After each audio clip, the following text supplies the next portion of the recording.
Friends, if I want to watch super hit movie Lilo and Stitch in English, then you must like this video. If you are visiting our channel for the first time, don't forget to subscribe to our channel, friends. In today's video, the movie we're going to talk about is called Lilo and Stitch. We will talk about what this movie is and where you can watch it, all the interesting facts about this movie in today's video.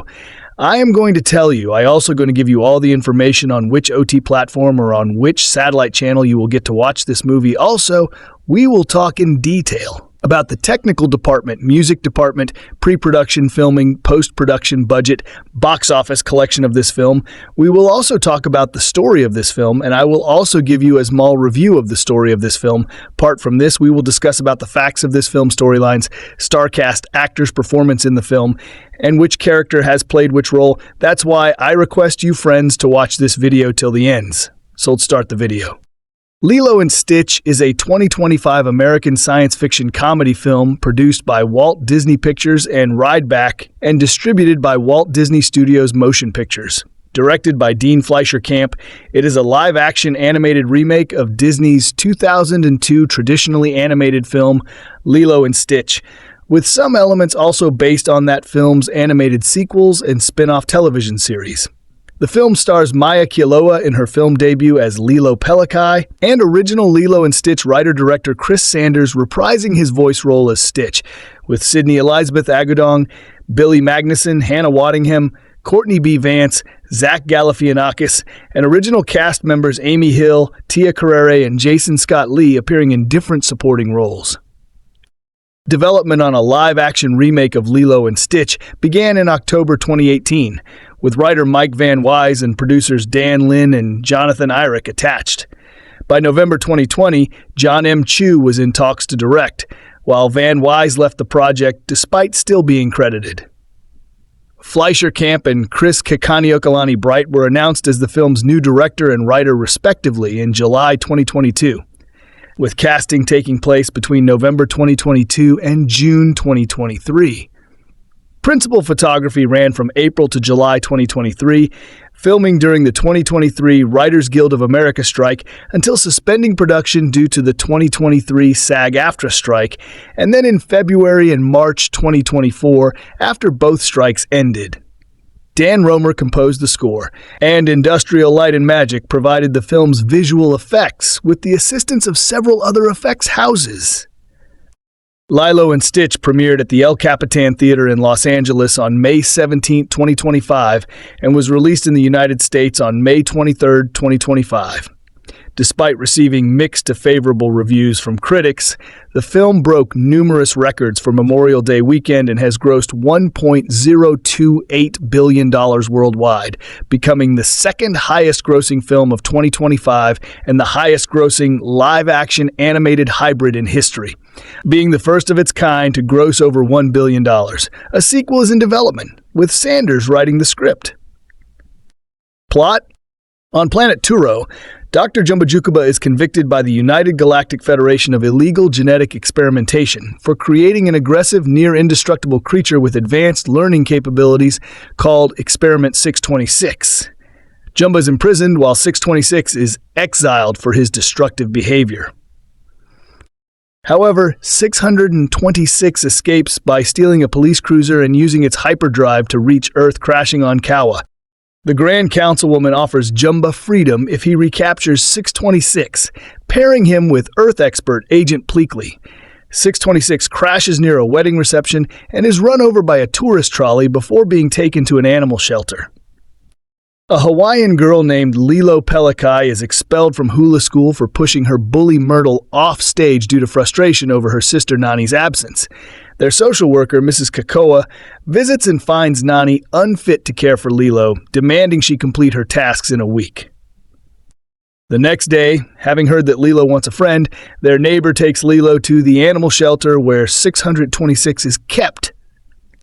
Realizing Jumba and Pleakley are after him, 626 impersonates as a dog and allows Lilo to adopt him for his protection. Nani takes them to her resort job with her friend David Kawina. Lilo names 626 Stitch after Nani comments on having to stitch a car seat he tore. They enjoy the resort, but Stitch accidentally causes a table fire, leading to Nani's dismissal. Nani is visited by Kekoa and Cobra Bubbles, a CIA agent posing as Kekoa's social director to investigate Stitch's arrival. Kekoa insists that Nani find new employment immediately. However, she is rejected after many interviews due to Lilo and Stitch's antics. Lilo helps Nani secure a job as a surfing instructor, and they enjoy surfing after her first shift. Meanwhile, Jumba and Pleakley fail to capture Stitch while jet skiing, causing the Pelicais and Stitch to wipe out, almost drowning Lilo when Stitch sinks. After Lilo's recovery, Kekoa informs Nani that the Hawaiian government will cover her health insurance costs if she relinquishes her guardianship, a decision she reluctantly accepts. As the sisters share a final night together, Stitch reflects on his actions and forlornly returns to the animal shelter alone. Meanwhile, the Grand Councilwoman, frustrated with Jumba's failure to capture Stitch, cancels their deal and orders Pleakley to return Jumba to prison. However, Jumba escapes Pleakley and plans to capture Stitch instead. Kekoa and Bubbles arrive the next morning to find that Lilo is missing, so they and Nani start searching for her. Lilo finds Stitch at the shelter, but Jumba arrives to recapture Stitch. They escape to the Pelicai's home and fight Jumba, destroying their house.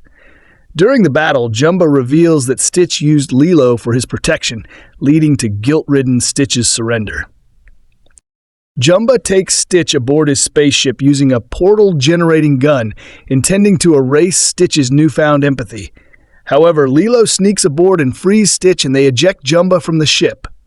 The ship crashes into the ocean, trapping Lilo and Stitch underwater.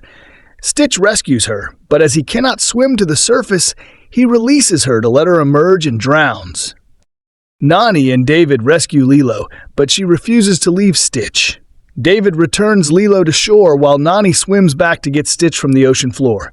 They reach shore, but Stitch remains unconscious. After Bubbles finds Pleakley and they rejoin the group, David revives Stitch by jump-starting his lungs. Shortly after, the Grand Councilwoman arrives and rearrests Jumba. After seeing Stitch's change of heart, she decides to let Stitch exile on Earth with his newfound ohana. The Grand Councilwoman vows to keep in touch with Pleakley living with the Pelicais to watch over Stitch. As Pelicai, Stitch, and company return home, Kekoa tells Nani she can transfer Lilo's guardianship to David and letting her stay home. The ohana then repairs the house and lives happily. In a mid-credits scene, Nani, now attending the University of California, San Diego, to study marine biology with Lilo's blessing, uses Jumba's portal gun to visit Lilo and Stitch in Kawa I Reception. Box office. As of August 10, 2025, Lilo and Stitch has grossed $422 million in the United States and Canada and $607 million in other territories for a worldwide total of $1.028 billion. After tickets went on sale, Fandango Media reported that Lilo and Stitch became the best first-day ticket pre-sale of the year for a PG-rated title, surpassing a Minecraft movie, Snow White, Dogman, and the U.S. release of Paddington in Peru. It also became the second most first-day ticket pre-seller for a Disney remake, behind The Lion King. The film was released alongside Mission Impossible: The Final Reckoning and was initially tracking to gross $165 million domestically over the 4-day Memorial Day weekend. After making $55 million on its first day, including $14.5 million from Thursday night previews, projections were increased to $180 million. On May 25th, it was reported that the film was now expected to make $183 million over the 4-day weekend, breaking Top Gun Maverick's record $160 million for earning the Memorial Day weekend debut. The film would go on to make $146 million over the traditional 3-day weekend and $182.6 million over the 4-day Memorial Day weekend, setting a record. In its second weekend, the film made $61.8 million, a 58% drop, remaining in first. Additionally, it surpassed the gross of its predecessor, $273.1 million. Lilo and Stitch remained at the top of the box office in its third weekend with $32.4 million. It made $15.5 million in its fourth weekend, finally being dethroned by newcomer How to Train Your Dragon, another live-action animated remake of a film originally written and directed by Chris Sanders and Dean DeBlois. The latter also wrote and directed the How to Train Your Dragon remake. On July 17, 2025, Lilo and Stitch crossed the $1 billion threshold, becoming the first Hollywood film of 2025 and second overall film released that year after the Chinese animated film Ne Zha 2 to do so. It became the first adaptation of a Disney animated film to surpass that threshold since The Lion King in 2019 and surpassed The Smurfs, $563 million in 2011 to become the highest-grossing live-action animated film of all time. Disney's live-action Lilo and Stitch remake is the year's first Hollywood release to hit $1 billion at the worldwide box office. After 8 weekends in theaters, the family comedy has grossed $416.1 million in North America and $584.8 million internationally for a global tally of $1.01 billion. China's blockbuster Ne Zha 2, however, remains by far the biggest film of 2025 with $1.899 billion in the bank. Originally planned as a straight-to-streaming release, Lilo and Stitch is the latest example of the outsized returns that Disney can mine from theatrical with the right property at the right time. Moana 2 was also developed for Disney Plus as a television show and became a billion-dollar box office smash last Thanksgiving after the studio first routed the animated sequel to the big screen. With those achievements, Walt Disney Studios has released $4 billion films in the past 13 months alone, including Marvel's Deadpool and Wolverine and Pixar's Inside Out 2. We knew there was a lot of love for Lilo and Stitch with audiences around the world, yet we never take that for granted, and we're proud of how this new film has connected with people. Disney Entertainment co-chairman Alan Bergman said, "I'm thankful to our filmmakers, our cast, and all on our studio team who have made this film such a success, and we look forward to more adventures with these characters ahead." Lilo and Stitch opened in late May to $183 million domestically and $341 million globally in 4 days, setting the biggest Memorial Day weekend debut in history. It remained number one for 3 consecutive weekends and became one of only 2 films this year, the Warner Bros. Video game adaptation, A Minecraft Movie is the other, to surpass $400 million at this domestic box office. At one point, Minecraft was poised to be the year's first billion-dollar blockbuster, but the tentpole ended up falling just short of that milestone with $955 million worldwide. In the case of Lilo and Stitch, top international territories include Mexico, $67 million, the United Kingdom, $49 million, and France, $42.5 million. Though 23 years have passed since the 2002's animated Lilo and Stitch arrived in theaters, the character has never waned in popularity on the shelves of toy stores. In 2024, Disney sold $2.6 billion in consumer products featuring the Lilo and Stitch duo. Now that a whole new generation has been introduced to the mischievous agent of chaos, merchandise sales are likely to keep soaring through the holiday season. Then there's Disney Plus viewership, which has grown significantly every year on the streaming service, according to studio insiders. The franchise, which includes several direct-to-video movies and television shows, has driven more than 680 million hours of streams, with the original film accounting for more than 280 hours. Directed by Dean Fleischer Camp and produced by Rideback, Lilo and Stitch follows an adorable blue extraterrestrial creature who crash lands in Hawaii and gets adopted by a young girl and her older sister. Disney already announced a live-action sequel is in the works, so get ready for more Stitch mayhem. Review: Lilo and Stitch. This year, Disney may have gone too far, turning perhaps its single greatest animated film into a heavily CG-augmented quasi-live-action monstrosity. No, not the already infamous box office bomb Snow White. The animated basis for that movie is a monumental achievement in the medium, but it's ultimately a famous version of a timeless fairy tale that seems fair game for reinterpretation. Lilo and Stitch, however, is the rare sui generis piece of Disney animation. One that somehow emerged during a tumultuous time for the animation studio to become a substantial hit back in 2002. The film has endured because it's a triumph of mixing techniques.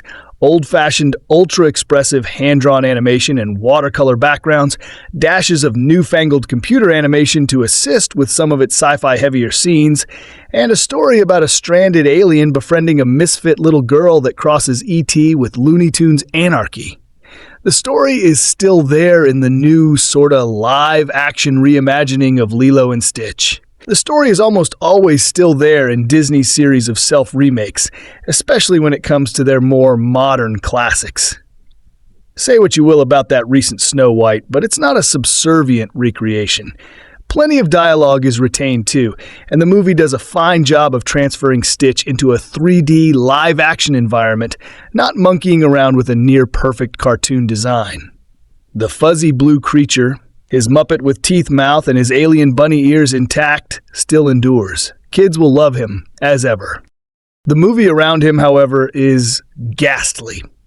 It's not just that Lilo, Maia Kealoha, a 6-year-old Hawaiian girl living with her older sister Nani, Sydney Elizabeth Agudong, loses the carefully detailed and collaborative performance given by animators in her original voiceover in favor of kid actor mugging and cutesy wisecracks. That's not little Kealoha's fault, of course, and possibly unavoidable in making a live-action version at all. But far worse, director Dean Fleischer Camp, Marcel the Shell with shoes on, doesn't give either the poor humans or special effects characters any kind of visible technical support in their impossible task. That's evident right away, in an opening sequence that serves as a model for how to lose the rhythm of a film, even while following its blueprint nearly line for line. The scene where alien mad scientist Jumba, Zach Galifianakis, is brought before a galactic council to answer for his creation of Experiment 626, later named Stitch, still voiced by the character's co-creator, Chris Sanders, biffs the timing on every beat, speed-running through the requisite exposition and Stitch's subsequent escape in a jumble of barely coherent cuts and stiffly rendered images of the earlier film's whimsical designs. None of it really tracks unless you've already watched the cartoon. Camp's seemingly panicked strategy never varies, even as the story slows down to examine the hectic lives of Lilo and Nani, orphan sisters threatened with social services separation unless young adult Nani can get and keep a better-paying job. The arrival of Stitch, who Lilo mistakes for a dog and adopts, brings chaos into their lives, though less havoc overall than this movie brings to its source material. Disney has allowed, maybe even encouraged, its filmmakers to take a work known for its idiosyncratic beauty and humor and cut it into a hash of coverage where chintzy reaction shots are prioritized over the scenic beauty of Hawaii or how its residents might move through this world. When Jumba and his nerdier fellow alien Pleakley, Billy Magnuson, take human form to pursue Stitch on Earth, and also to save further on already cut-rate-looking visual effects, the movie can't even be bothered to frame their funny walks clearly. Even more than some green screen disasters, the actors feel as if they're performing into a void. As Stitch grows into his broken family, the movie manages a few affecting and funny moments. But does it deserve credit for recreating them all from the earlier movie, almost always making them a little bit worse in the process? With a running time expanded by more than 20 minutes, as these things so often are, there should at least be room for a substantial round of brand new Stitch antics. Yet the bits and pieces of new material barely seem to understand Stitch's initially malevolent personality, recoding him as the untrained party animal he's pretending to be. Occasional new ideas, like a ray gun that opens up shortcut portals, are squandered with first idea, best idea roughness. All told, there's hardly a single smile in Lilo and Stitch 25 not generated through the stolen valor of the earlier screenplay, and hardly a poignant moment that's not more admirably raw in the G-rated version. That original film gave both Lilo and Nani some real anger and pain beneath their strife, with Stitch as a rampaging id not quite large enough to conquer the world. Camp's remake wants to manage that pain more tittily, and give Nani in particular a more correct, entirely uninteresting ending. The 2002 film can stand comfortably alongside superficially similar but tonally distinct children's stories like E.T., The Iron Giant, and My Neighbor Totoro. Now, however, Lilo and Stitch steps forward from that crowd of modern classics as the only one whose keepers didn't bother to protect it from a cheap branded knockoff. The live-action Lilo and Stitch has been one of the most successful movies of the year. Directed by Dean Fleischer Camp, the film was able to charm, entertain, and capture millions of fans around the world. In a crowd of remakes, Lilo and Stitch were able to stand out for their adorable presence, the mayhem they create, and a story that tugs at our hearts.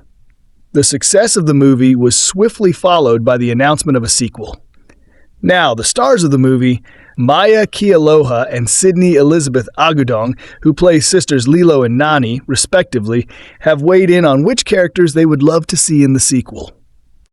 Though Agudong would also like to see the human cast expand, I'm excited to see more of the household come together and see more of Courtney B. Vance's character, Cobra Bubbles, and Tutu and Mrs. Kakoa at that point.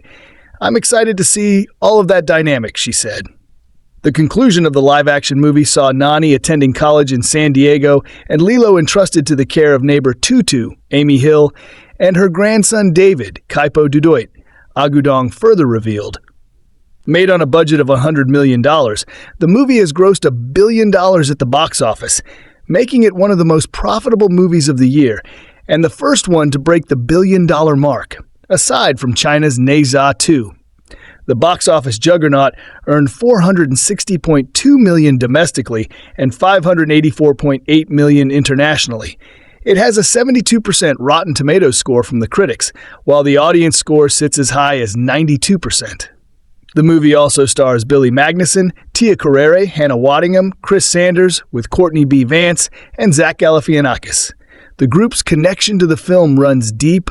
Its director Lionel K. Bright is actually the mother of the movie's screenwriter Chris Kakanakalani Bright. In a highlight moment, American Idol Season 21 winner I Am Tongi joins a chorus for heartfelt reimagining of Hawaiian roller coaster ride. This version was released as a single on May 9th, 2025, and performed live on American Idol just days later on May 12th. Another emotional standout is the return of Aloha Circumlexo Queen Lily Okani's iconic feral song. It's performed as a touching duet by Sydney Agudong and Maia, who play Nani and Lilo, adding depth and cultural resonance to their sisterly bond. The official soundtrack was released on May 21st, 2025 by Walt Disney Records, followed by a limited edition 10A cubed vinyl picture disc on May 23rd, featuring select songs for collectors and fans alike. The first look at the live-action Stitch design was unveiled at the 2024 D23 convention in August, receiving positive reactions from media outlets like Screen Rant and at Collider. Later that year, in November, Disney shared a still from the film showing Stitch wearing a lei and looking at Lilo, capturing a heartfelt moment that sparked excitement among fans. Shortly after, Disney released the first teaser poster featuring an extreme close-up of Stitch's face. A few days later, the first teaser trailer dropped, showing Stitch causing mischief on a beach by destroying a sandcastle. Modeled after the iconic Cinderella castle tying into Disney's signature opening logo. Around the same time, a playful poster was released showing Stitch with the Kokima Ura from Mona in his mouth, nodding to the original film's crossover marketing style where Stitch humorously invaded other Disney worlds. In December, just before the release of Mufasa, The Lion King, another teaser trailer and poster were released showing Stitch being held aloft in a tribute to the iconic Baby Simba presentation. In the trailer, Stitch wearing water wings is playfully held up before splashing into shallow water. The poster creatively features Ray Fiki holding Stitch, echoing the spirit of the original Low Stitch Inarch. A highly anticipated TV spot aired during Super Bowl Licks in February 2025, featuring Stitch running around the Caesars Superdome as if playing football and interrupting the kickoff. This commercial quickly went viral, earning 173.1 million online views within 24 hours and making it Disney's most digitally viewed ad in company history. The official full trailer premiered on March 12, 2025. coinciding with Lilo Stitch creator Chris Sanders' 63rd birthday. For the first time, it showcased many other characters alongside Stitch. The trailer instantly became the #1 trending topic across platforms like X, formerly Twitter, YouTube, Indian, reaching the top spot on Twitter within an hour. Within 24 hours, it became Disney's second most viewed live-action film trailer with 158 million views, just behind the record set by The Lion King. 2019. Leading up to the release, Disney unveiled a series of clever posters inspired by previous classic Disney remakes like Snow White, Cinderella, Beauty and the Beast, and Aladdin. These featured Stitch causing playful chaos by messing with iconic objects from those films. At Cineon, another poster showed Stitch wreaking havoc across major Disney brands, including Marvel, Pixar, Lucasfilm, and 20th Century Studios. As part of the promotional push, Stitch animatronic figures appeared in various locations, such as movie theaters and shopping malls. These interactive figures popped out of popcorn buckets and even drove a pink toy car, reminiscent of the one he takes from Myrtle Edmonds in the film. According to reports, the film's marketing budget was at least $75 million, reflecting Disney's strong investment in making Lilo and Stitch 2025 a major event. Back in November 2020, Disney had not yet decided whether Lilo and Stitch would debut in theaters or exclusively on Disney+. By late 2022, it was confirmed through casting calls that the film was initially planned as a direct-to-streaming release on Disney+. However, in August 2024, the studio shifted gears, announcing a theatrical release set for summer 2025. The official release date was set for May 23, 2025, with the film opening nationwide in various premium formats, including RE3D, Dolby Cinema, and 4DX. To celebrate the premiere, several theater chains hosted special fan events. AMC Theaters held an opening night event in Dolby Cinema. Regal Cinemas hosted a fan event in 4DX, and Cineac offered a super ticket package in Red 3D. Notably, the cinematic event took place on May 22nd at 626 May, a playful nod to Stitch's experiment number 626. The world premiere was held at the El Capitan Theater in Los Angeles on May 17, 2025, at the same iconic venue that hosted the original film's premiere over 2 decades earlier. The film received a PG rating from the Motion Picture Association, making it the first Disney live-action remake to carry the same rating as its original animated counterpart. As of mid-July 2025, Lilo Stitch has grossed approximately $415.7 million in the United States and Canada, with an additional $580.3 million from international markets, bringing its worldwide total to an impressive $996 million.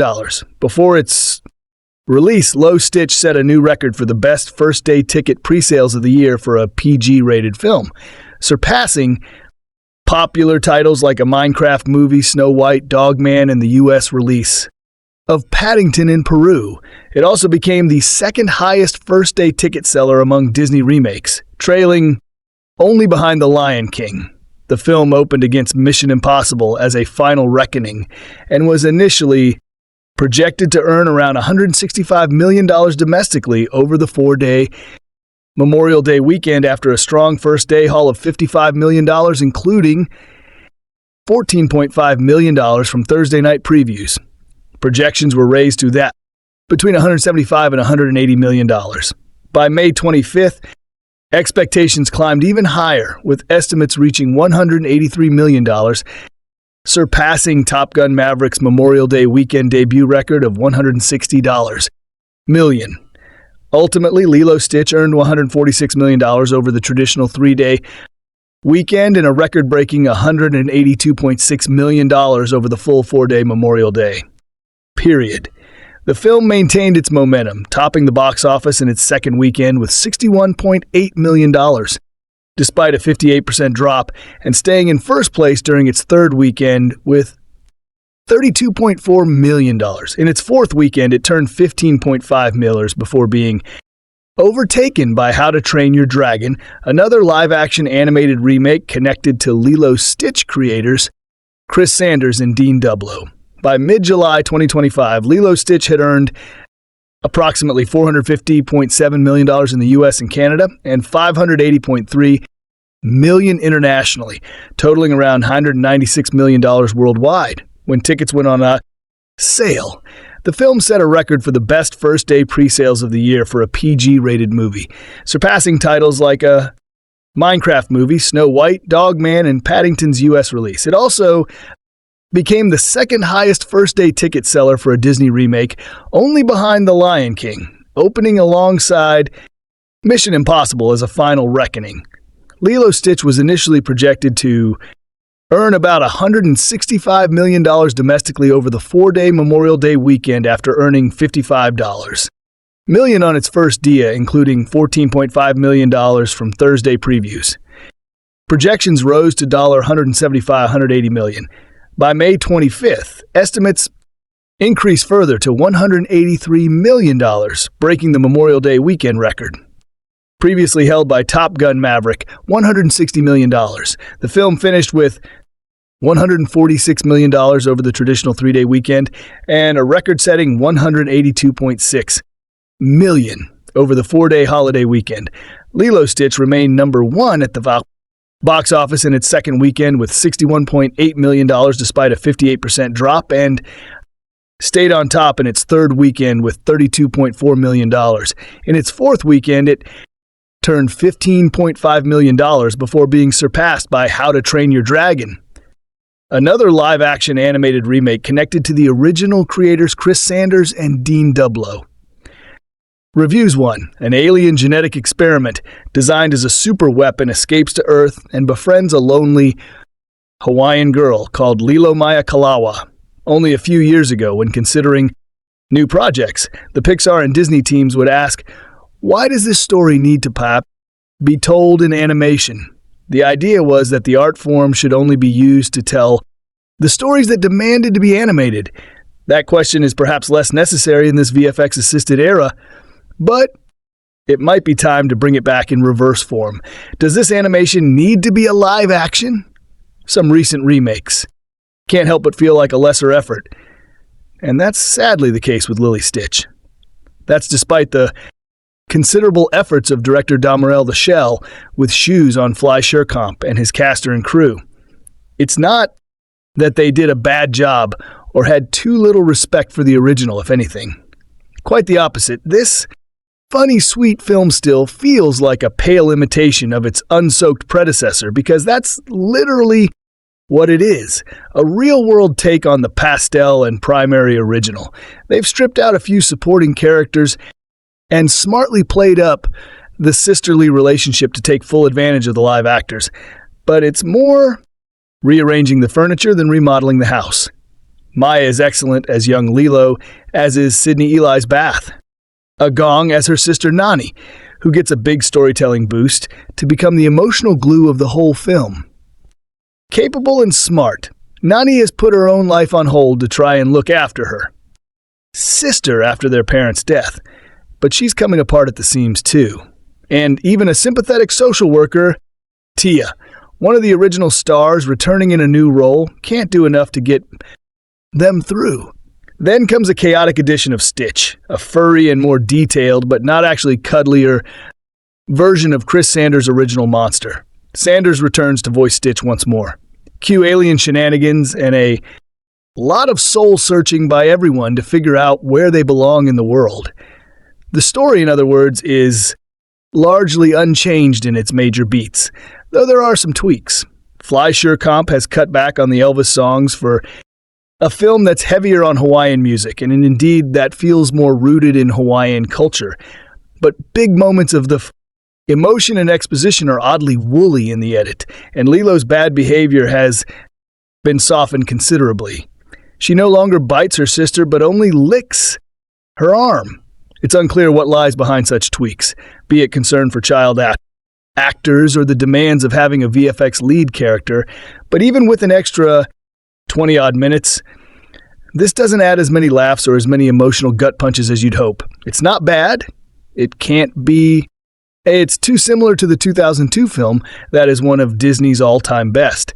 But it's time to either give filmmakers the room to cut loose with these remakes and dare to do something very different, or stop doing them. Fly Surecomp brings a light touch and a good human cast to this reverently faithful effort, but it's never as clear and bright as its source material.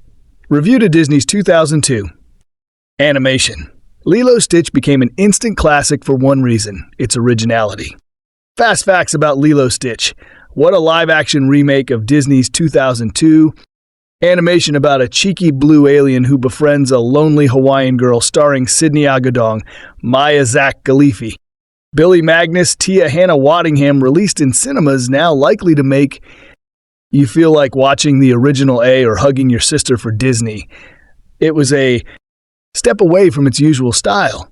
It took a sci-fi alien story and transported it to modern hip, where it explored the everyday struggles of the people who lived there. With hand-drawn 2D animation, in the distinctive style of Chris Sanders, who last year directed the Oscar-nominated film The Wild Robot, it had a fresh look that was new for the studio, including round faces and larger bodies. It was also one of the first mainstream films to platform and celebrate Hawaiian culture, putting locals at the forefront rather than using the archipelago as a cheap backdrop. And critically, it subtly criticized the ways in which mass-over tourism has affected native Hawaiians. A live-action remake set in our time was a chance to take the elements that made the original so groundbreaking and add layers of modernity to them. Maybe low. And Nani are surrounded by Arabs now. Or perhaps Stitch can attempt his dream of destroying a large city given how built up modern Honolulu is. Could politely do a drag rendition of a Chapel Ran song. But instead of adding to the original's cultural commentary, the new film completely cuts this element out. It's the latest release to follow the apparent new recipe for a modern kids movie. Sanitize everything that could possibly offend anyone. Replace the personalized hand-drawn animation with expensive photorealistic CGI. Add in a little slapstick in a Bruno Mars song, and you've got yourself a hit. What is Lilo and Stitch about? Both films follow the same initial plot. Nani has been her sister Lilo's guardian since their parents died, but is struggling with the responsibility. Repeated visits from a social worker are not going well, and separation seems imminent. Meanwhile, far from Earth, Experiment 626A, who was made in a lab by Jamba, the mad scientist. Evil Genius A has escaped. He soon lands on the sisters' Hawaiian island, and Jamba is tasked with recapturing his monster, aided by Play, a self-proclaimed Earth expert. When Lilo adopts Experiment 626A and names him Stitch, at the real mayhem begins. What made Lilo and Stitch so significant? We first met Nani and Lo in 2002. Trying their best on their island home overrun by an invasive species, tourists say, and then also aliens. In the original's opening scene, Lilo snaps a photo of a sunburned tourist, and we later discover she keeps an extensive series of these on her bedroom wall. This was well ahead of the public discourse condemning Western holidaymakers who make a habit of photographing foreign children. We also see Nani and Lilo's rundown house and how Nani's only employment options are in the service and tourism industry. I just love to answer phones, she enthusiastically tells a hotel manager. But where the original criticized, the remake glorifies, Pleely soaks in a lavish hotel bubble bath overlooking the ocean, while Lilo frequently enjoys the beachside hot tub with the resort's portrayal closer to advertisement than critique. While Hawaiian culture is still respected day with a local behind the script, none of that cultural commentary remains, and the movie has less impact without it. Are there songs in the live-action loose? The music of the original film has become iconic, with clips of Markili Iho Malu and the Kamehameha School's children's chorus in Hull, the recording studio, regularly going viral online. And rather than reducing the hula to women in coconut bikinis swaying their hips, the production team took care to reflect the cultural and spiritual significance of the Bay. traditional dance with animators recreating it frame by frame. The new film brings these elements back with audiences treated to a real on-screen hula, as well as the bright young voices of today's Kameha School's children's chorus choir. The youth chorus's conductor Lionel Bright returned 25 years later too. And in a full circle moment, her son Chris Kakani Bright is one of the screenwriters behind the adaptation. Thankfully, they kept in a rendition of Aloha, which Nani sings to, low when they think they might be separated. This legendary folk song was written in 1878 by Queen Lilia Owani, the last sovereign monarch of Hawaii, who dedicated her life to the restoration of rights for Hawaiian people after the illegal U.S. takeover of the territory. A positive addition to the live action is the expansion of Ohana. A memorable theme of the original Ohana means family. Family means nobody gets left behind or forgotten. With added characters in the new film, Ohana is expanded to not just include direct blood relatives, but also a community, which does serve the film's focus on non-traditional families. What does the live-action Lost Stitch change? The film's key change is, of course, its lack of animation. The CGI version of Stitch looks perfect. While Jamba and Plea disguise themselves as humans for the majority of the piece, Jamba is portrayed as a generic evil villain rather than a screwball scientist, which doesn't quite work. The setting has been shifted from the original's natural oasis of Kauai and now takes place on the more Belt Oahu, focusing on locations like Waikiki Beach and Honolulu. The fact that this seemingly contradicts Stitch's struggle to find a big city to destroy on a remote island is glossed over. Nani's experience as Lilo's carer is explored in greater detail, with dreams of going to study marine biology gouached by her newfound responsibility. While there's a lot added in detail, there's not a great deal more depth or humor. The softened language of the script means much of the raw emotion of the original is lost. 2. The best new addition to the film is probably Jamba and Plea's portal gun, which creates gateways anywhere you shoot it, and soon becomes a fun, non-violent plot device. But sorely missed by audiences is Play's obsession with wigs, women's clothes, and makeup. This infatuation, which continued throughout the animated franchise's sequels and TV spin-offs, made him a favorite among audiences, with some fans calling the character gender-fluid icon queer-coded or otherwise. Play's love for cross-dressing was a key element of the character, and the film's director has hinted at pushback from Disney against its inclusion, responding to criticism with, "I tried, how long is the Low Stitch movie, and is it worth watching?" While the original's runtime was just under 90 minutes, the additional characters and plot in the live-action remake put it closer to 2 hours. Despite being made for a generation with the attention span of a YouTube video, the film does feel slow in parts and younger or more energetic. Children may find it difficult to sit through. Like many recent live-action remakes of a beloved classic, the new Lilo Stitch is wholly okay if a little uninspired and isn't a difficult watch for parents. It's devoid of annoying characters with high-pitched voices and would make for a decent outing on a rainy weekend. Perhaps unavoidably, Devote fans are furious at the changes, but overall, it's an inoffensive film in every sense of the word. Review 3.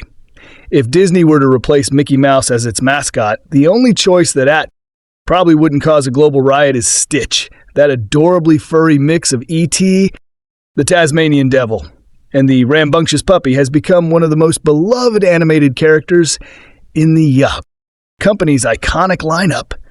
So it's a little head-scratching why there's not more of the big ear daily, and we're in the new live-action remake Stitch A1 half out of 4 rated PG in theaters. May 23rd.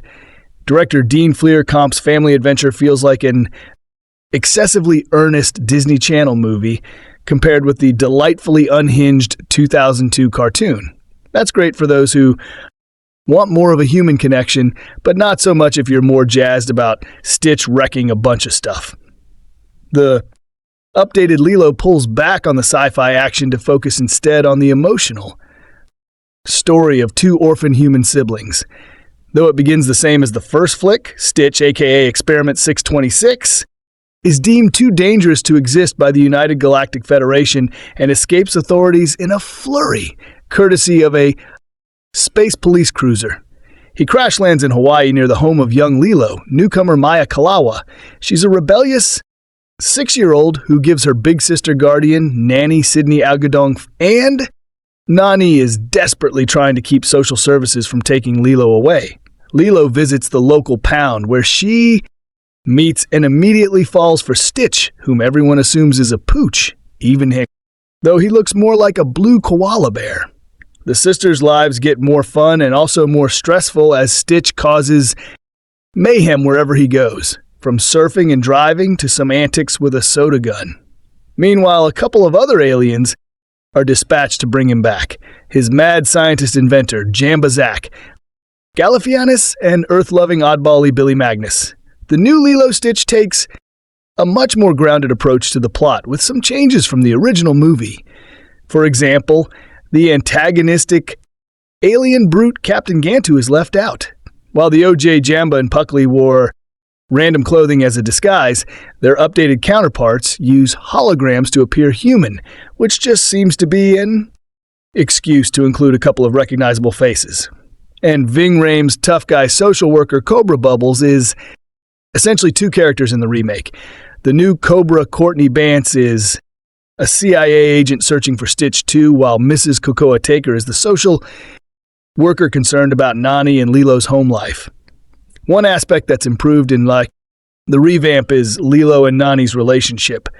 Kealoha is precocious enough as the Elvis-loving Lilo, leaning more troublemaker than her animated self, and Agudong makes the most of Nani's character reinvention. Rather than just trying to get a job, she has a whole subplot about going to college to study marine biology. There are some nifty nods to the first film. The casting of Carreri, who originally voiced Nanny, is a nice touch. And Chris Sanders, who directed the animated version alongside Dean Diblow, also returns to give voice to all Stitches. Signature growls, snarls, and yells. That, although Hannah means family riff, still hits right in the fields, though what this latest outing lacks most is the first film's electric charm.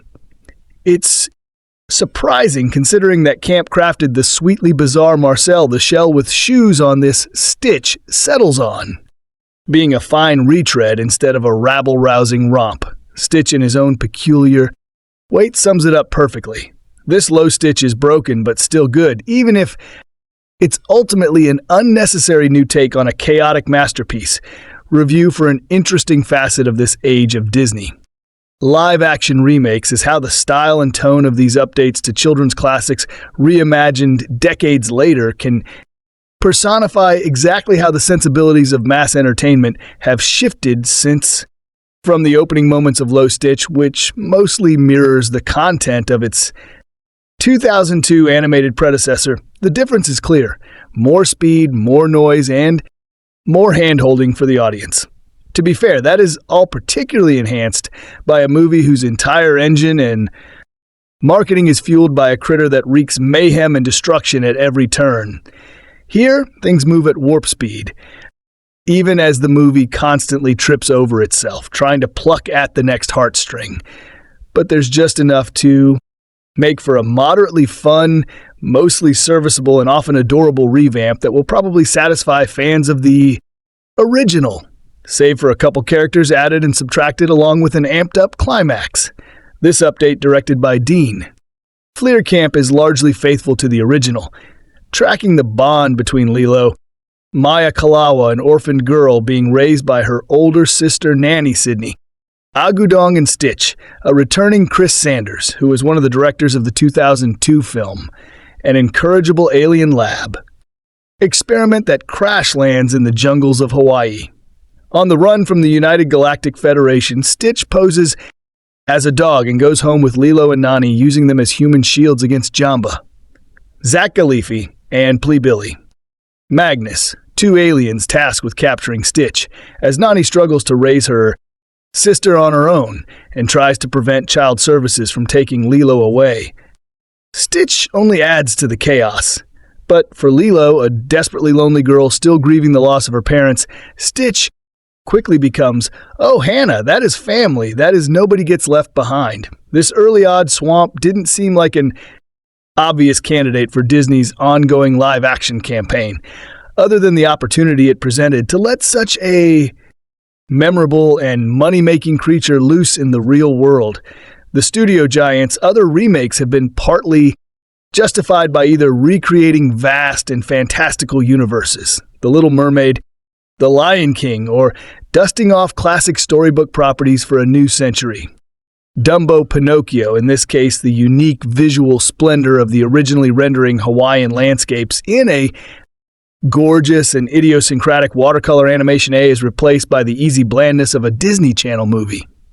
The largest deviation is depicting Jamba and Plackley as primarily disguised in human form, morphing early on from the alien entities that they're seen as in the original. It feels like a businessman, made to allow the film's biggest star, Galifi, to be on screen. He is, in turn, relegated to one half of the Disney trope of two bumbling villain stooges. But what the film does get right, and what matters the most, is its titular partners in crime. As bizarre as it is to say about a little girl and a computer-generated creature revived from hand-drawn animation, Kealoha and Stitch have the endearing chemistry and the real sense of heart that is needed to make this whole thing work. Most of all, together they are very, very cute. That's no small or guaranteed feat. See, the Sonic of Action debacle. But it's something you'd expect from Camp, who was responsible for the endlessly heartwarming creature in the 2022 Charmer Marcel the Shell with Shoe On. Yet curiously, the kind of visceral, deeply human emotional wallet that made Marcel so powerful is what is most glaringly lacking in Camp Lo Stitch. What anchored the original and made for such an uncommonly grounded story for Disney was the moving and desperate reality of two sisters struggling to hold on to each other in the wake of devastating loss. This time, that same story is more constructed than meaningfully felt. The film struggles to let scenes breathe, bludgeons us too frequently with music cues, and skips out on crucial emotional beats to replace them with less effective melodrama. But those who came for the Lilo and Stitch they've known and loved will largely get exactly that. Fans will laugh and cry the way they did with the original, even if some of the best parts of the family got left behind. Review 5. There are two types of people who won't like the live-action remake of Lilo Stitch. The first group consists of those lacking in whimsy and or empathy. The second group, probably the larger group, includes those who were die-hard fanatics of the original. Anyone who can quote Lilo Stitch dialogue from memory will feel a bit disappointed in the 2025 version of the story. That's because the film takes a different approach to the same territory. I'd expected a broad strokes recreation of the original. After all, why would you mess with perfection? Instead, Lilo Stitch takes the same characters and positions them in slightly different settings, thereby altering the beloved story that many fans know by heart. Does that strategy pay dividends? Here's my review of Lilo Stitch, a charming tale that will delight almost everyone, but isn't as good as the original about the Aloe Stitch franchise. For those of you who have never read my writing, there's a running joke in my household. Whenever new Stitch merchandise comes out, I know I'm buying it. My wife loves Lilo Stitch, probably more than she loves me. We were early on the bandwagon for the charming original film that somehow fell beneath the radar during its theatrical release in 2002. As proof, consider that Chicken. Little, a Disney movie without the significant pop culture imprint, earned $40 million more in theaters when it came out 3 years later. Of course, focusing on the box office misses the point a bit. Stitch has since become a merchandising juggernaut of the highest order, a fact that Disney may have overlooked for too long. After years of that searching for the data, I recently learned from the Wall Street Journal hat tip to Justin Hermes that Stitch merch earned Disney $2.6 billion last year. So we're long overdue for a new Lilo Stitch content. at least domestically. You probably don't know this, but there's a Chinese series called Stitch, that came out in 2017. That deal only happened because Chinese fans have fallen in love with Stitch to a fairly epic degree. In America, Lilo Stitch content has been largely ignored. Weirdly, that fact plays in Disney's favor now, as the people who love the film and its follow-up, a Disney Channel series, have aged by 20 years. Now many of them are parents and can share their love of the characters with their own children, and the core concept of Lilo Stitch has resonated over the years. By this point, the words are like a mantra to Disney fans. Ohana means family, and family means nobody gets left behind or forgotten about my connection to Lo. Stitch. A few days ago, based on a suggestion by Tori Carl, I explained why I was nervoustic about the Lilo Stitch remake.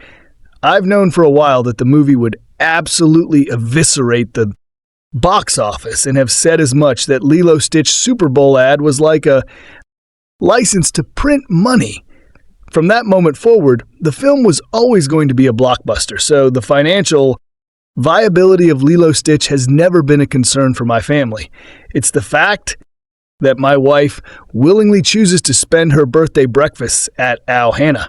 She does that so that she can start her birthday at the best friend's breakfast featuring Lilo Stitch.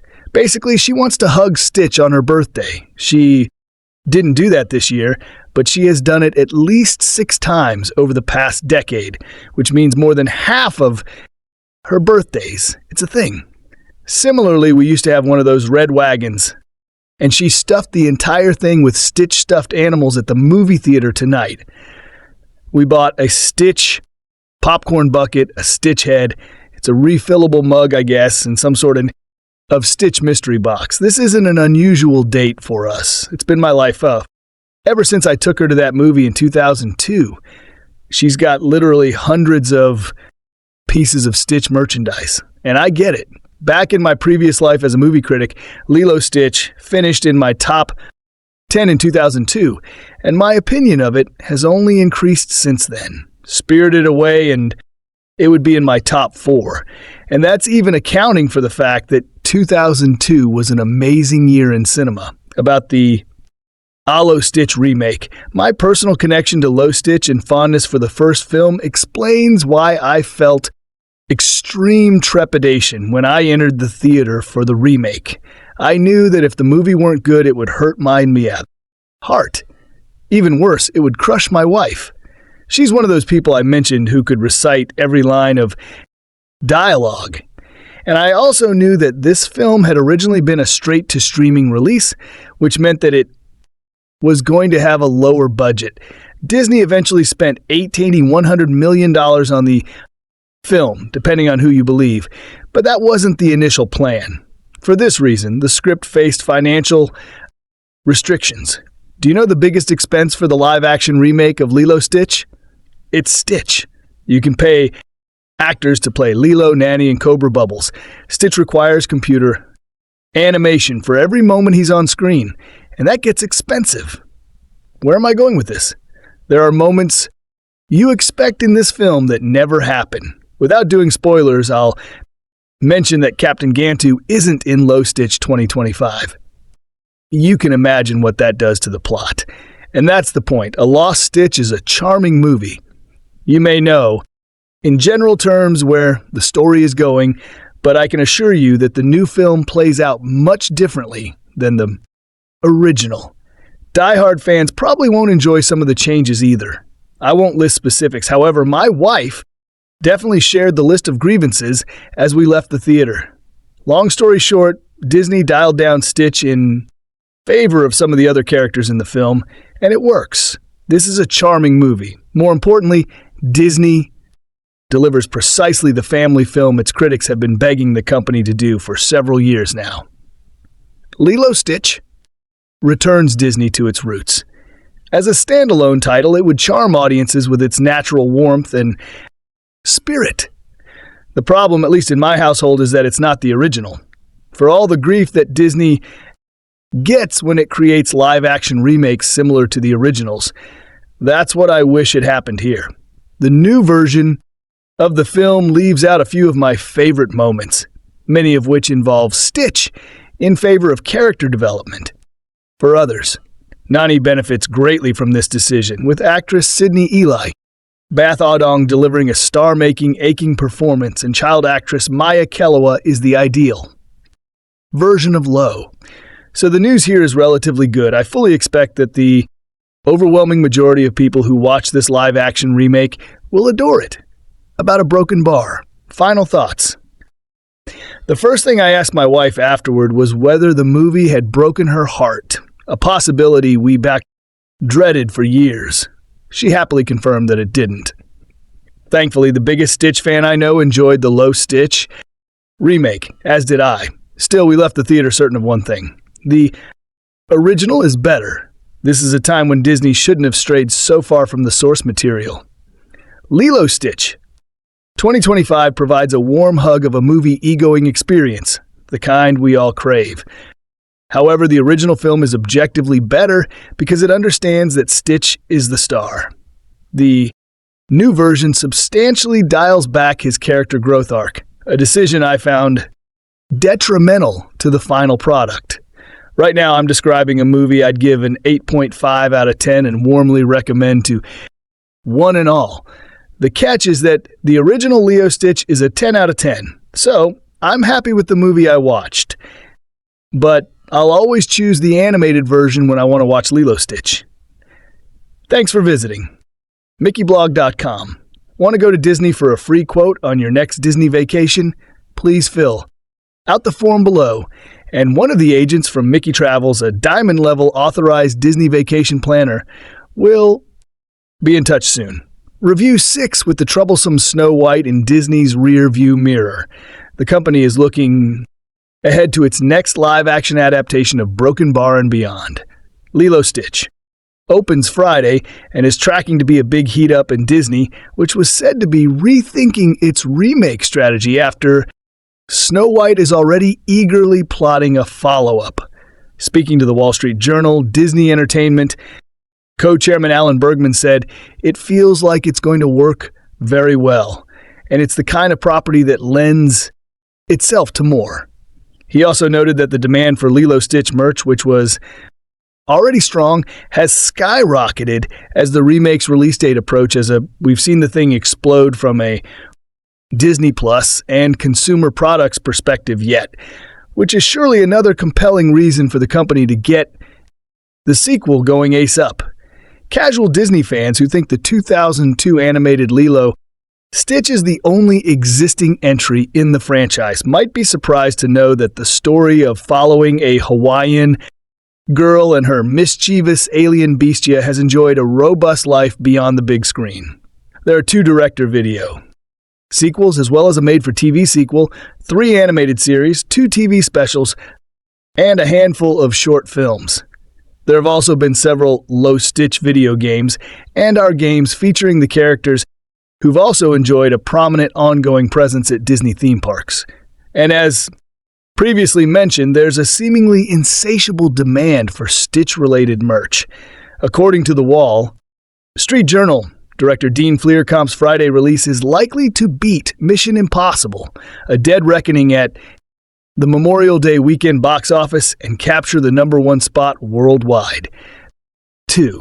And there's already a foundation in place for live-action remake sequels with 102 Dalmatians and spin-off Cruella, Maleficent, Mistress of Evil, and MFA The Lion King exploring the world beyond the films that preceded them. As for the nearer future, the live-action Mona is still on track to arrive in July 2026. Itself riding the wave of the animated Mona 2 as huge theatrical haul last year. More nebulous are the in-development projects adapting The Aristocrats, Hercules, Bambi, Tangled, and others. But Lilo Stitch's seemingly guaranteed success could provide them all a boost. Want more IO9 news? Check out when to expect the latest Marvel, Star Wars, and Star Trek releases. What's next for the DC Universe on film and TV and everything you need to know about the future of Doctor Who. Review 7. Dean Fleerkamp. Marcel the Shell with shoes on sought to make a movie that rhymes really well with what people remember of the original. Lilo Stitch, director Dean. Flyer Comp has a catchy saying when it comes to making a live-action adaptation of an animated classic. The real trick, he tells Entertainment Weekly, is to try to make a movie that rhymes really well with what people remember of the original without just doing a one-tune exact mirror. Some Disney purists may be dismayed to hear this, but Fleischer Comp has a lot of experience bringing an entirely animated character into a live-action environment. See Morel the Shell with Show On, and he knows the pros and cons of both mediums. Take Stitch for example. His whole thing is destruction, and so much of the comedy of the character comes from that impulse. The filmmaker explains violence actually is very difficult to do. It just lands very differently in an animated film. You could have a really goofy 10-car pileup on the freeway, but I would challenge any live-action director to make a 10-car pileup really funny. We had to figure out ways to soften the things that didn't work in live action, but also find new things that we could do that the animated movie couldn't. Fly. Sure, Camp unpack some of those key animation to live-action changes as part of use-exclusive sneak peek at Lilo. Stitch with live-action adaptations. Fleischer Comp emphasizes the opportunity to go deeper on the relationships, especially the human characters in this movie. The connection between Lilo, Maia, and Nani Sidney Agudong became a focal point. The story of Lilo Stitch tells of a lonely orphan girl, Lilo, living in Hawaii with her big sister, Nani, who's struggling to be her legal guardian. At a time when Lilo wants nothing more than a best friend, a fugitive alien named Stitch, voiced again by original Disney actor Chris Sanders, escapes his handlers and lands on Earth. Initially thinking he's just a non-looking dog, Lilo forges an unbreakable bond with Stitch as she teaches him all about family. We successfully orient the movie a little bit more around Nani and Lilo's relationship. Fleischer Comp says, but I hope that people don't realize how much of our movie is new. Building on the original in a live-action movie, he adds, if we're going to depict the 6-year-old getting to warn from her sister by social services, you have to really believe that relationship. You can't cheat on it or gloss it over. You really have to dig deep, make those things land, and feel like you're depicting a real lived experience. When Stitch escapes his confines, the Galactic Federation sends 2 representatives to scour Earth and retrieve Experiment 626. The lucky pair tasked with the job are Jamba Jaka and Agent Plea, played by Zach Galifianakis and Billy Magnus. Disney fans had a lot to say about the brief shot we get of this duo in the initial trailer for the live-action movie shown above. In the animated film, Jamba and Plea maintain their alien forms, but comically attempt to dress up as humans. Plea notably dressed in women's clothes, though his one eye was blatantly visible behind reading glasses. The live-action movie now sees the CG aliens disguising themselves in human skins in the likeness of Galifian, Akis, and Magnus. Fleischer Comp reacts to some of that early criticism of these characters, saying Disney fans are some of the most obsessive in the world. So I think the fact that they're like, but wait, they didn't show much of Plea. Is that a bad thing? That's a sign that we nailed Stitch's design. The director confirms his team experimented with some tests and some character design work to see if they could render CG aliens wearing human clothes, but the results felt like a bridge too far. He explains. Further, the humor of them walking around Hawaii dressed in these terrible disguises, where Puckley still has one eyeball, it's a little harder to buy in live action. There are other more boring limitations, like budgets, that contributed to this decision. The answer is the ads. If you have Jamba and Puckley in alien disguises, then you're going to have to shortchange how much development work you can do on Stitch and these other elements.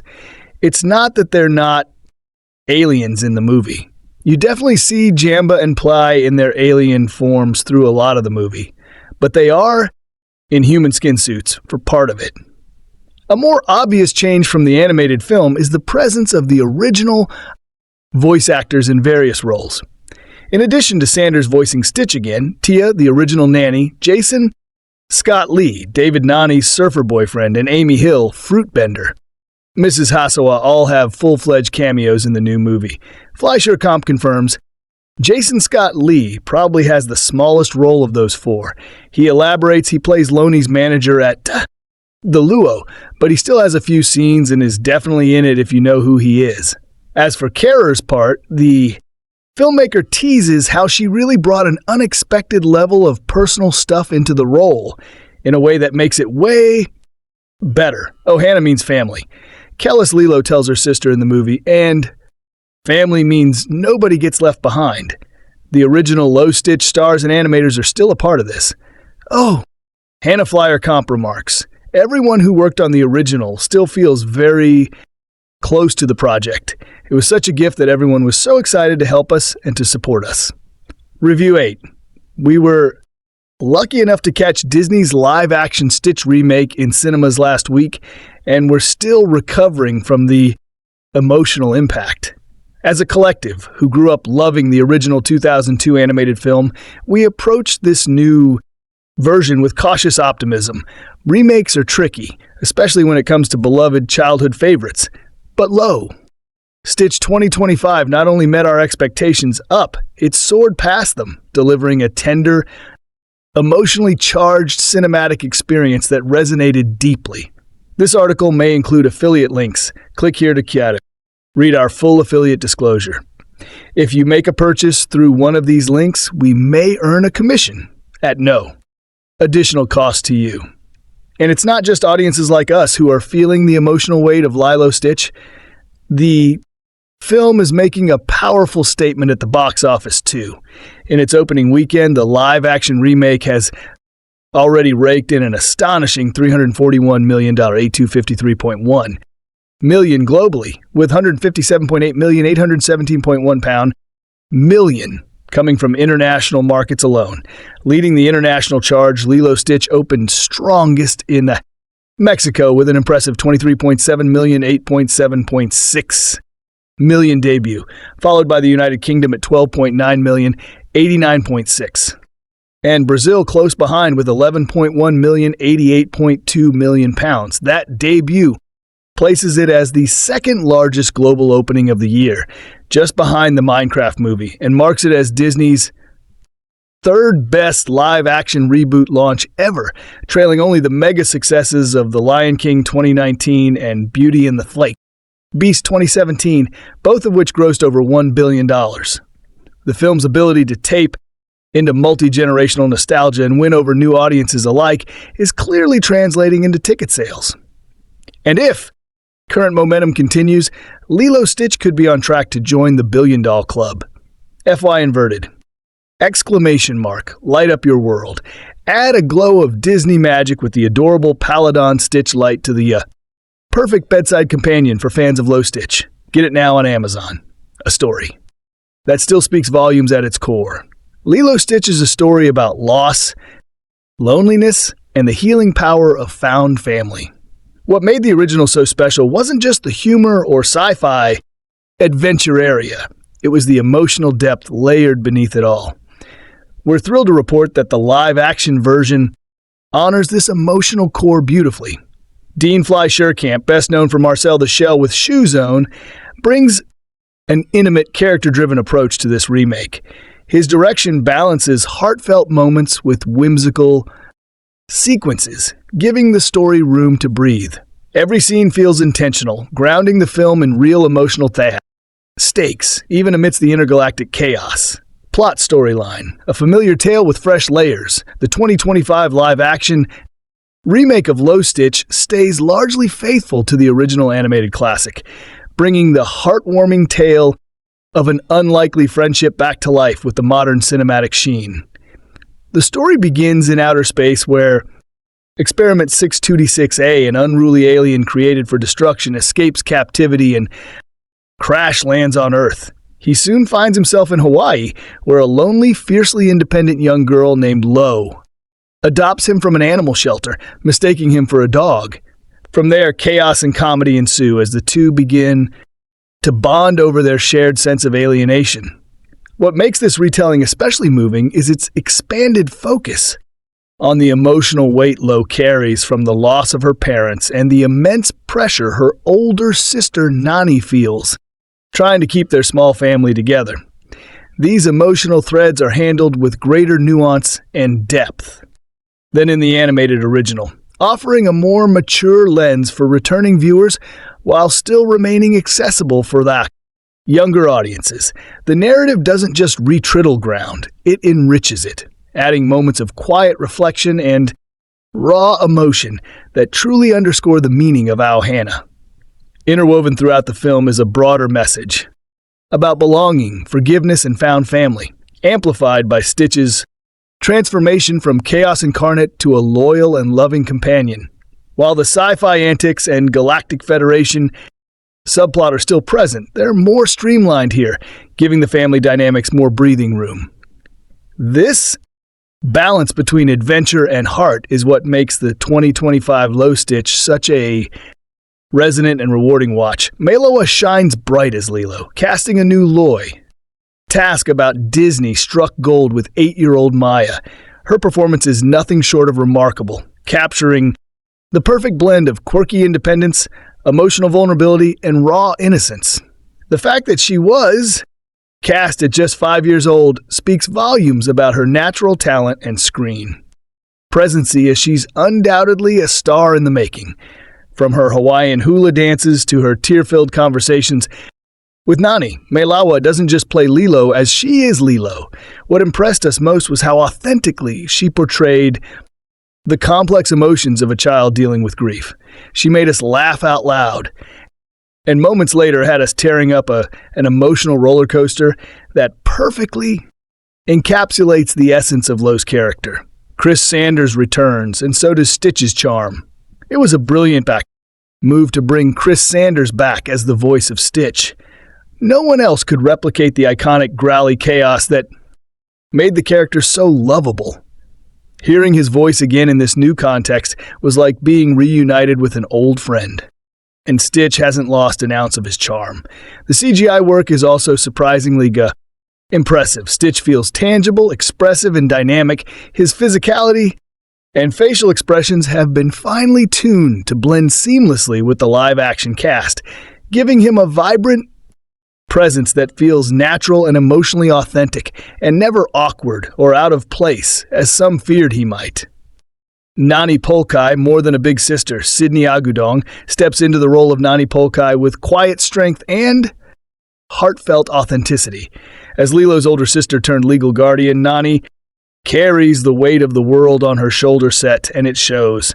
Agudong captures both Nani's stubborn resilience and her emotional fragility, bringing a grounded realism to a character that's often overlooked in favor of Stitch's chaos or Lilo's eccentricity. Nani isn't just the voice of reason, as she's a teenager forced into adulthood too soon. In this live-action version, we see more of her internal struggle, the fear of losing her sister, the stress of job hunting, and the guilt of not always getting it right. It's a layered performance that doesn't shy away from the messiness of her situation, and in doing so, it makes her love for Lilo feel even more powerful. Agudong's portrayal updates Nani for a new generation without losing the heart of who she saw. A young woman doing everything she can to hold her family together in the face of overwhelming odds. Sisterhood, reimagined with emotional depth. The bond between Lo and her older sister Nani has always been at the heart of Lo Stitch, and in this live-action remake, that connection is explored with even deeper emotional nuance. Their sisterly connection is tender, turbulent, and deeply rearced by moments of conflict, vulnerability, and fierce loyalty. Their arguments sting with raw honesty. Their reconciliations are deeply moving. It's the kind of messy, unconditional love that defines real-life sibling relationships. And here it's brought to the screen with compassion and care. While Frozen has often been credited as Disney's first major depiction of sisterly love between Anna and Elsa, fans of Lo Stitch have long pointed out that Nani Polkai walked so others could run.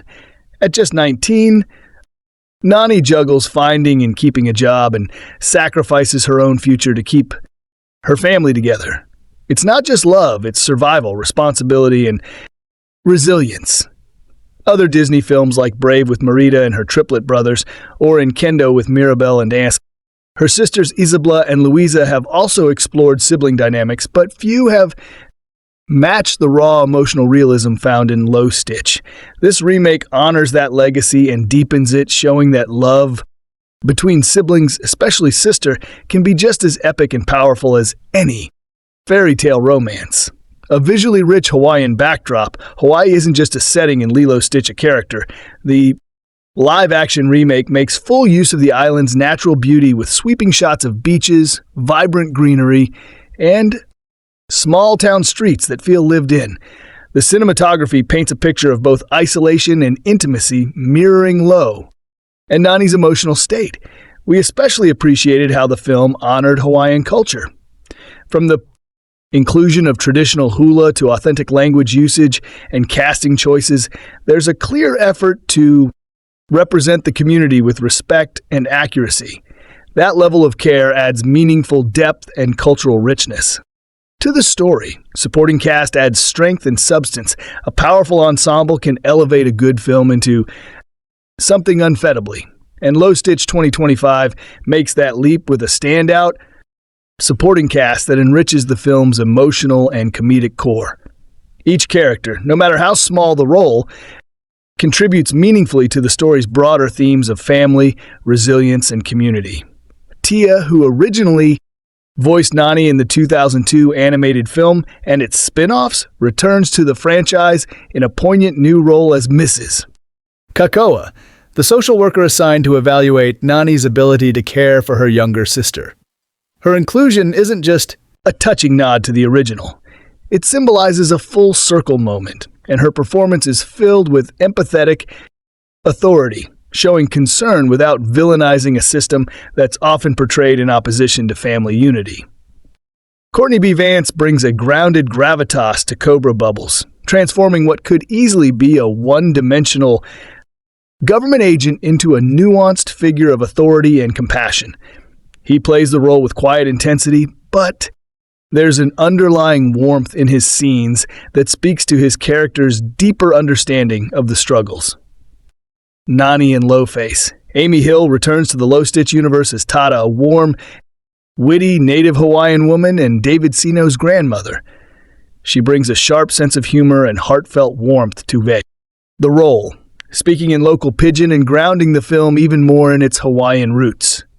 Longtime fans might not realize Amy Hill also lent her voice to the original animated series where she played Mrs. Hassaway, the sweet fruit stand owner with a surprising army of alien cats. Hill brings that same beloved auntie energy to her new role, offering a sense of familiarity which adds another heartfelt layer to the extended auhana surrounding Lo and Nani. Zach Galifianakis takes on the role of Dr. Jamba Jaka, the rogue scientist behind Stitch's creation. He doesn't just lend his voice to the character, he physically portrays him too. Alongside Billy Magnuson as Agent Twendell Plea, the pair not only voice their animated alien forms, but also step into their human disguises when the characters transform to blend in on Earth.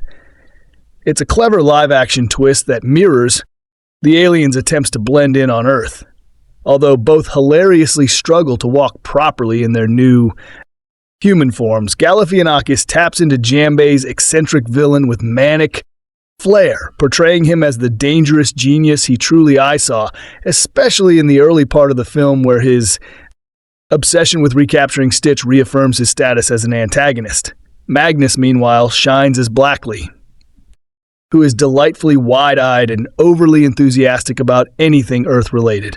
His physical comedy and voice work capture the character's quirky charm, easily connecting with younger audiences while offering a warm nod to the animated original. While the film dials back Puckley's affinity for drag, something director Dean Fleerkamp has explained didn't quite fit in live-action Magnus and still brings an unmistakable air of queer-coded joy that longtime fans will appreciate. Their chemistry as a chaotic duo lands exactly where it needs to, providing consistent comic relief while never overshadowing the film's emotional core.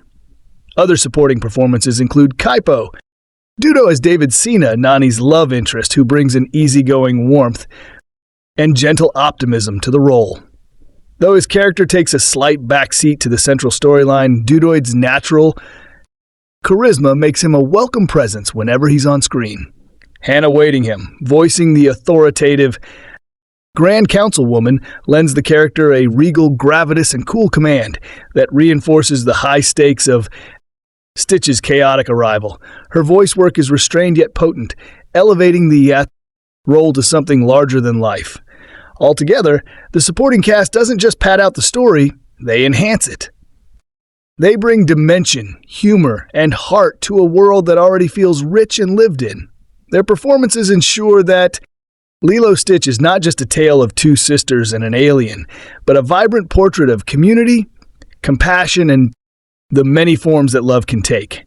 Remake with purpose. What's new and what's familiar? Live-action remakes often face criticism for being unnecessary rehashes. But Lilo Stitch 2025 proves that remakes can serve a purpose when they're done with heart.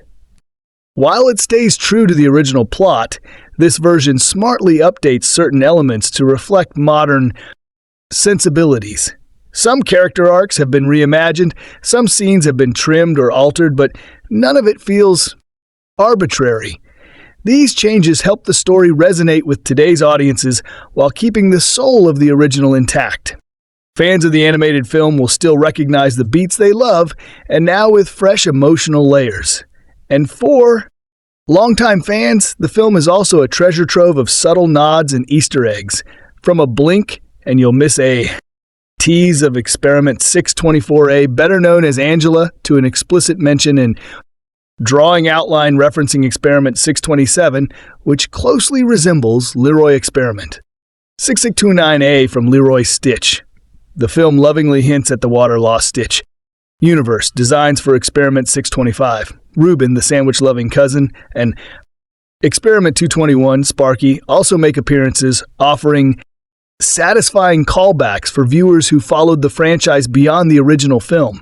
It's this kind of thoughtful detail of balancing nostalgia with newness that shows the creative team didn't just remake Lilo Stitch.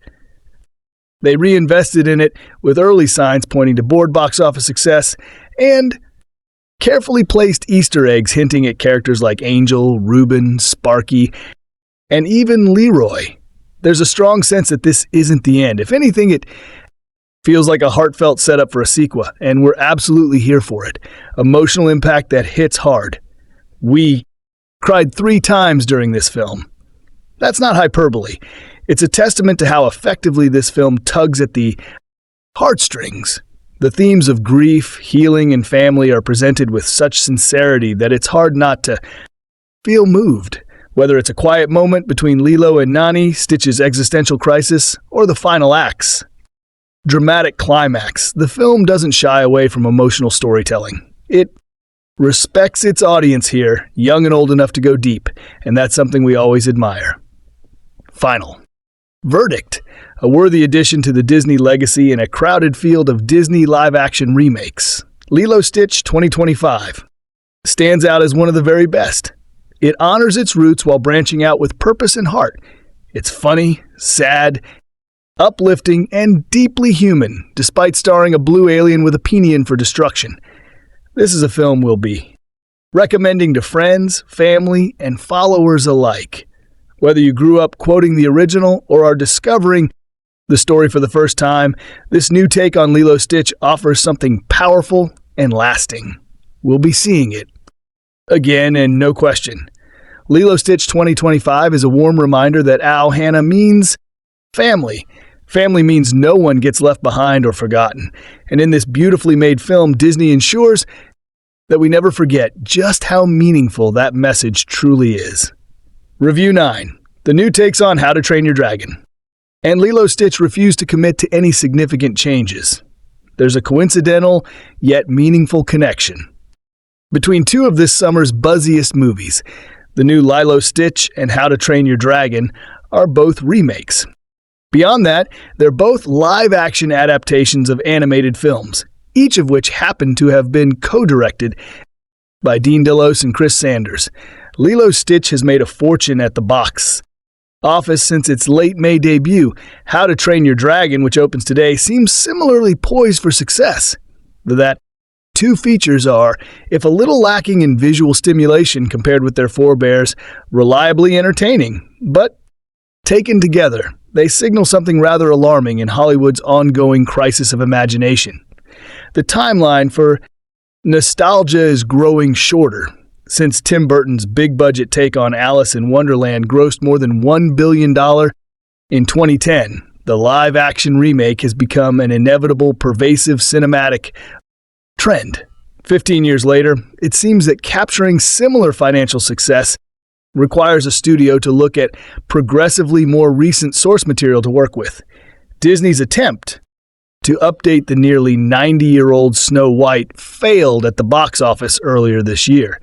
The company shuffled efforts, such as a new Pinocchio and Peter Pan, off to streaming, despite the recognizable directors and casts involved. The muted response to these modern takes on decades-old classics perhaps explains the move toward reviving properties that resonate with much younger generations instead. The original Lilo and Stitch is 23 years old. How to Train Your Dragon, produced by DreamWorks Animation, is only 15. Next year, a remake of Mona will hit theaters less than a decade after the original film's release. Is that even enough time to start feeling wistful about it? Clearly, the answer is yes, given how audiences have flocked to similar adaptations. The sentimental fervor around franchises such as How to Train Your Dragon is particularly unsettling to me because the first entry premiered when I was fully an adulted DreamWorks canon, which also includes such films as Shrek and Kung Fu Panda, was established when I was past the ideal age to become invested. However, I've seen How to Train Your Dragon many times because my daughter is a fan.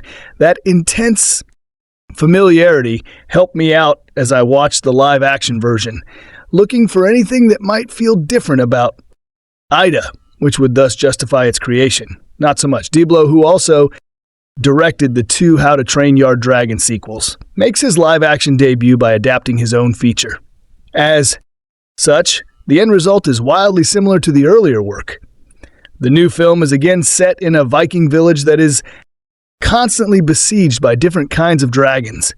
The plucky teen son of the chief, a boy named Hiccup, played by Mason Tams, befriends a sleek black dragon named Toothless and learns that fighting the beasts isn't the only answer.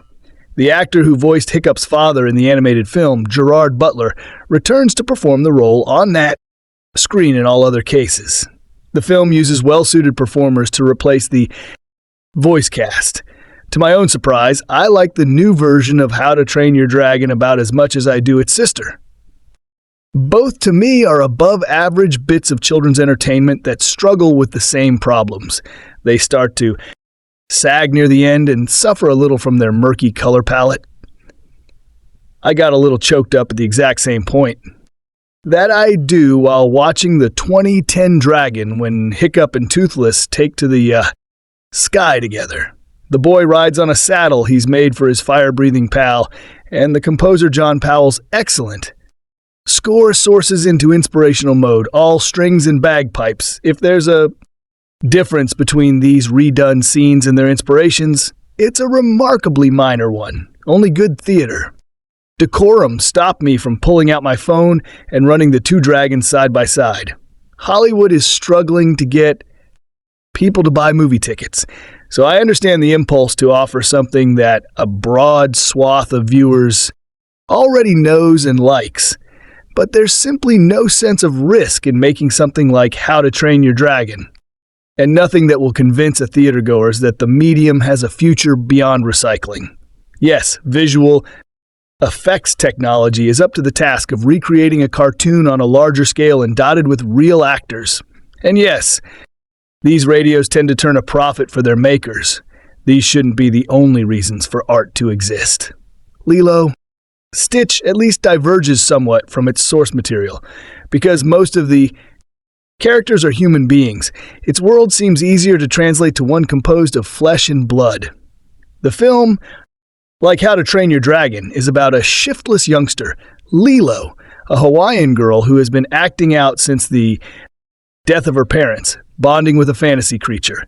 Stitch, a blue alien experiment designed as a weapon of destruction. The director, Dean Fleer, Camp's tweaks for his rendition didn't particularly click for me. However, one amusing character, another alien who is searching for a Stitch, is absent entirely, and the revised ending has prompted some pushback. Though, Fly, sure, Comp has tried to defend it. In theory, I should be pro-change, given that I found the carbon copy nature of How to Train Your Dragon, so I accept that Lilo Stitch doesn't really commit to its big alterations. The animated versions of Lo and her older sister Nani forge you closer connection after meeting Stitch and his extraterrestrial hunters. The live-action Lo enters the care of family friends at the end of the film so that Nani can go off to study in California. These adjustments to the girls' relationship are a bit bold because the prior film is so emotionally focused on their frayed sisterhood. Yet, the remake quickly undercuts their separation with the revelation that Nani can just visit Lilo anytime she wants. Thanks to some space technology that Nani has borrowed. Such a cop-out is the underlying depressing reality with all of these remakes. No change can be too daring, no update too significant. It's heartening that Sanders, a co-director of the original Dragon and Stitch, is one of the few people working in animation who's still committed to innovation. Last year, he directed The Wild Robot. Much like How to Train Your Dragon, it is an adaptation of a children's book upon which Sanders found an exciting visual spin. The movie was a critical success, a box office hit, and an Academy Award nominee. Cinema needs more entries like The Wild Robo to novel works that take chances and trust the audience to follow along. If nothing else, they provide FOD for more live-action remakes in the near future. Hollywood can't have these nostalgic adaptations without something to redo in the first place. Review 10, Disney's latest live-action remake, just hit theaters, and it's already making quite a splash.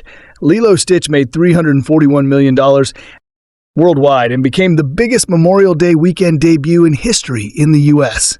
Directed by Dean Fleer, Comp, and written by Chris Kakani, Akalani Bright, and Mike Vanis, the movie adapts the beloved 2002 animated movie by Chris Sanders and Dean Derblow into the live action medium, which is a pattern Disney has been following for years. Like previous live-action remakes, Lilo, Stitch essentially follows the exact same plot as the original ... but it's live-action, which is someone who adores animated movies. These aren't typically my cup of tea, except Cinderella starring Lily James. I love that one. So you would think it would be pretty easy to just copy-paste the animated movie story into a new movie, and then Disney makes a lot of money at the box office, which is essentially what happened with Lilo Stitch, except there are some big changes that have caught original fans' attention. I should point out that the animated movie is easily in my top 5 favorite Disney movies of all time, so I'm extra critical here. For starters, the live-action remake gets rid of Captain Gant, too, who was the original antagonist in the animated movie. That's right, the movie completely cuts out Stitch's main rival, and instead makes Jamba, yes, sweet Uncle Jamba, and the villain who looks to capture Stitch and Lilo as part of his own plot for galactic domination and glory. Speaking about this change, with Entertainment Weekly, director Dean Fleerkamp said, Gantu arrives and it turns into a more conventional movie. I thought there was a nice opportunity here for Jamba to turn and become the villain in the third act. To create real estate for all that emotional stuff and the deepening that we did, you have to get rid of stuff. And so Gantu was a casualty of that. Yes, this means that Jamba doesn't end up staying with the family in the end. Another change the live-action Lilo Stitch makes from the original is basically splitting the character of Cobra Bubbles, who is a social worker and former CIA agent in the original, who checks in on Lilo and Nani. In the live action, he's just a CIA agent who is sent to capture Stitch, while the character of Mrs. Kokoa was created to be a social worker. Mrs. Cocoa is actually played by Tia, who voiced Nani in the original movie. Speaking about this change, Fly Comp told Entertainment Weekly if the dramatic stakes of Lo is that she's going to get separated from her sister, then you need a person who actually services those stakes in a credible way. You can get it with that being Cobra Bubbles in an animated film. A 6'5", huge dude with Cobra tattooed on his knuckles is somehow a social worker in that world.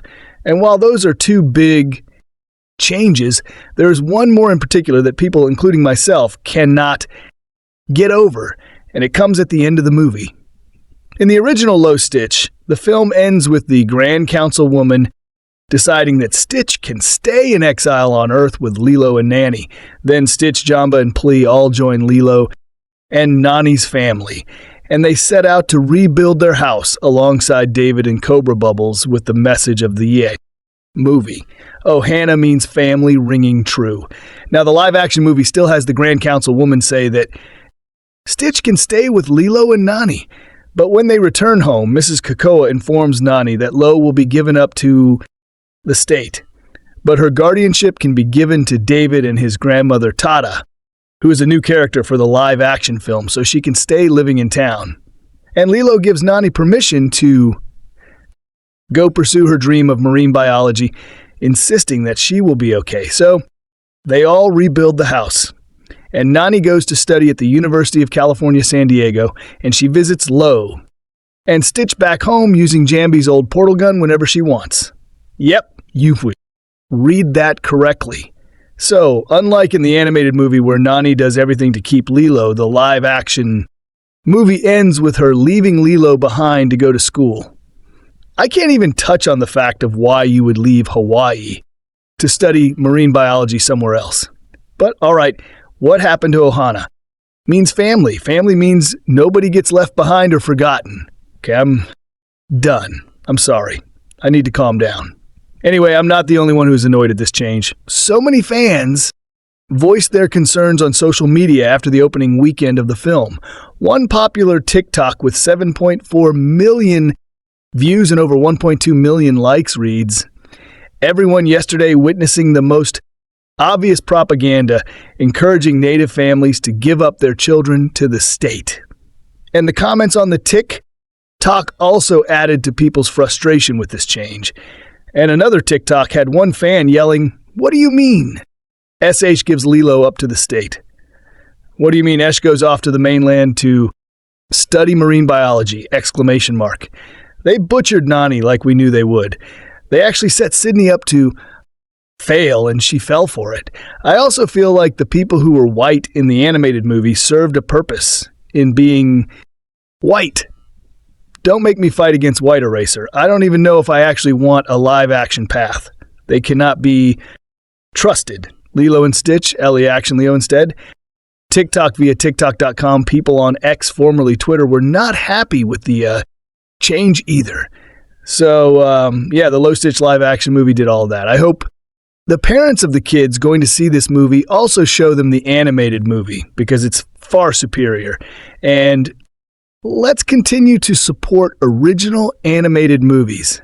What do you think about these changes in the Lo Stitchler action movie? Heck, did you even go see it? Tell us everything in the comments below. Check out more centered content by exploring how BuzzFeed celebrates Asian Pacific American Heritage Month. Of course, the content doesn't end after May. Follow BuzzFeed's Up Hop on Instagram, TikTok, and YouTube to keep you up with our latest happy content year-round. Review 11. With Snow White recently releasing an absolutely bombing, Disney is in a weird place with its live-action adaptations. Once seen as a cash cow, there's a lot of speculation regarding their future. But if there's a new interpretation of a cartoon that I was actually looking forward to, it was Lo Stitch. I take up the stance that there are plenty of people out there who refuse to watch cartoons. Adapt the story and tweak it so it fits live action, but follow the same script as the cartoon. It's what all the best of these Disney films have managed to do. Meanwhile, the worst of them try to become something else entirely. So where does Lo Stitch fall? It's going to be hard to not just constantly compare this to the original, but I suppose that's what you get when it comes to these remakes.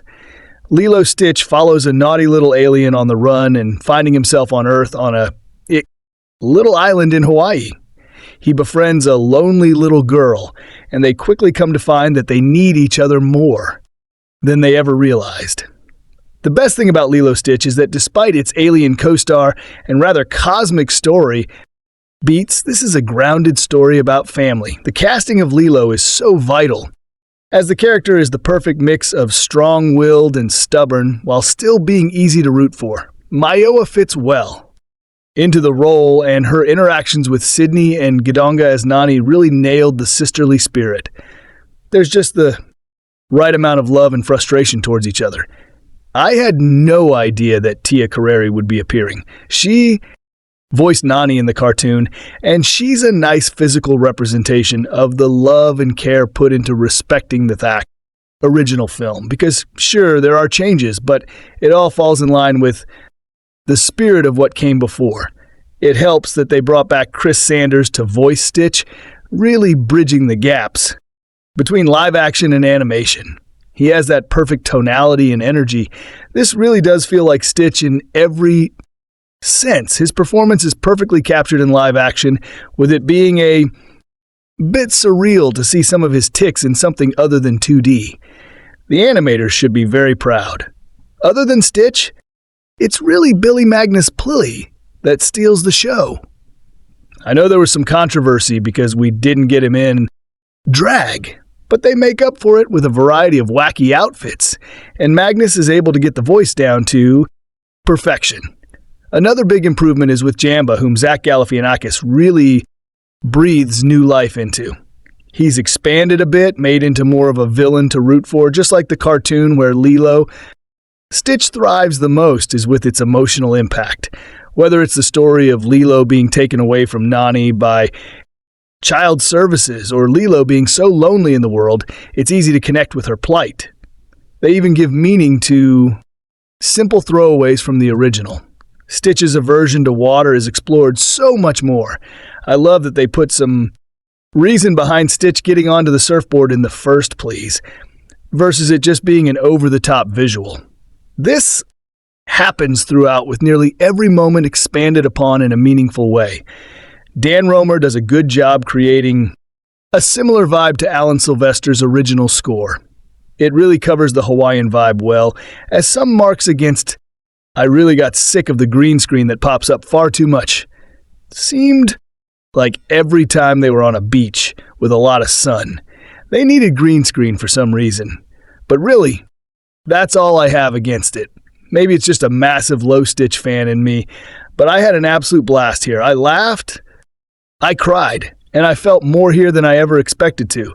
Maybe it's just Disney's history with such lifeless adaptations, but this one felt like more. I still remember seeing the original film in theaters and have very fond memories of the 2D animation. They were able to update it for live action without stepping on the toes of its cartoon counterpart, resisting the urge to arbitrarily change a ton. Had Disney just kept making these style of live-action remakes, I don't think they'd be in the situation they currently are. Because Lilo Stitch is a good time at the movies that is sure to please fans, old and new alike. And some information about it.